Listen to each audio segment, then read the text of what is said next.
4.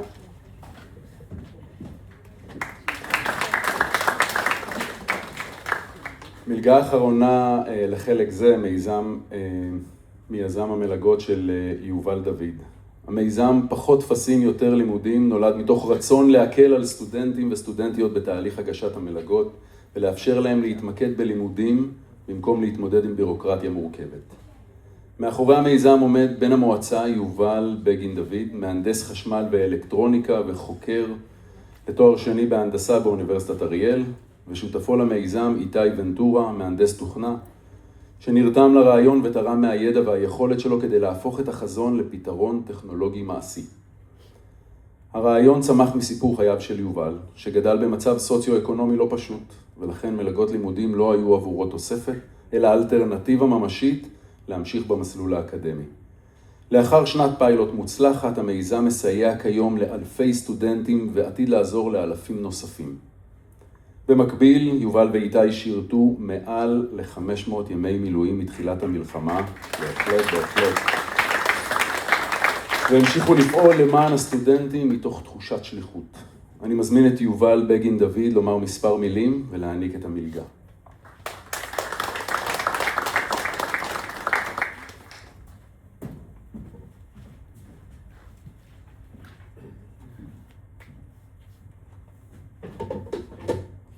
אני קצת מתרגש, פעם ראשונה שאני אומר משהו לא מתוך צבא. ראשית, אני מודה לקדוש ברוך הוא, להוריי, לדרך שעברתי, מסטודנט שנזקק למלגות כדי להמשיך ללמוד, ועד הזכות לעמוד כאן היום ולסייע לאחרים. לאחר מכן אגיד תודה למועצה האזורית מגידו, על הבמה והאמון מתחילת הדרך ועד עכשיו. במהלך שנות לימודיי, נחשפתי לקושי שחווים סטודנטים רבים במציאת מלגות והגשתן. לעתים המלגות עצמן קיימות, אך הדרך אליהן מלאה בתהליכים בירוקרטיים מורכבים מאוד. מתוך הפער הוא כמה מיזם פחות טפסים, יותר לימודים, שאגב אני רואה פה כמה פרצופים מוכרים שעזרנו להם.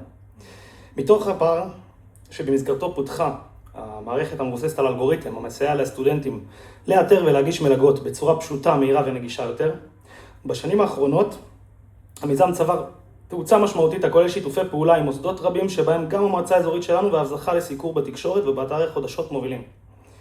אבל מעבר לטכנולוגיה, לאלגוריתמים ושאר המילים המפוצצות, הלב של המיזם הוא הסטודנטים עצמם. במהלך הדרך נחשפנו לסטודנטים עם סיפורים מרגשים ולעיתים גם כאלה שממש מזילים דמעה. אנשים מוכשרים שעובדים קשה מאוד כדי ללמוד ולהתקדם. לשמחתנו הצלחנו לעזור לרבים מהם לא רק באמצעות פתרון טכנולוגי, אלא גם באמצעות ליווי, אוזן קשבת ורצון אמיתי לעזור מהלב הכולל יצירת קשר עם המוסדות התורמים וטיפול מקצה לקצה, כמו מה שפה קורה עכשיו. בשנת תשפ"ז הבאה, אנו שואפים להכפיל את מספר הסטודנטים במיזם, להרחיב את הפעילות ברחבי הארץ ולחבר בין גופים לתורמים לסטודנטים, כדי לאפשר לכמה שיותר סטודנטים להתמקד בלימודים ולא בבירוקרטיה, שזה מה שאנחנו עושים. ולכם, סטודנטים יקרים, אל תוותרו לעצמכם, תמשיכו להאמין ולהתמיד, יש אור בקצה ויש אנשים טובים שיעזרו לכם להגיע אליו.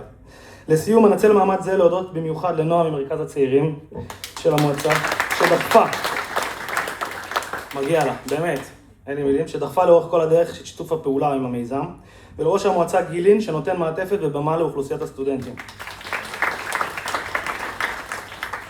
נועה, בזכותך ובעזרת הגב של המועצה הצלחנו להגיע לעוד עשרות סטודנטים וסטודנטיות מהמועצה שלנו ולסייע להם בהגשת מלגות.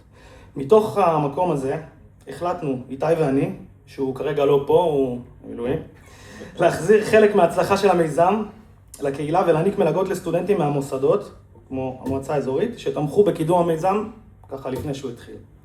תודה רבה לכם.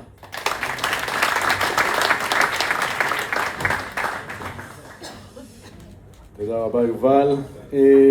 השנה המלגה מוענקת לזוהר סירי, סטודנטית לחינוך מיוחד במכללת גורדון אליקים, ולשגיא לוי, סטודנט במכינה לקראת שנה ראשונה בטכניון מעין העמק.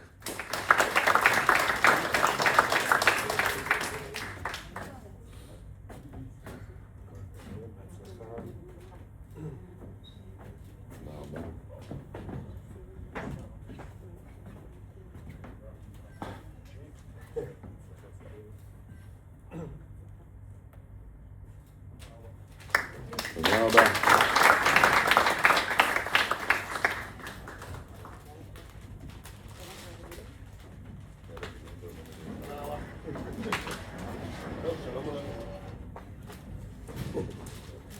ועכשיו לחלק האומנותי.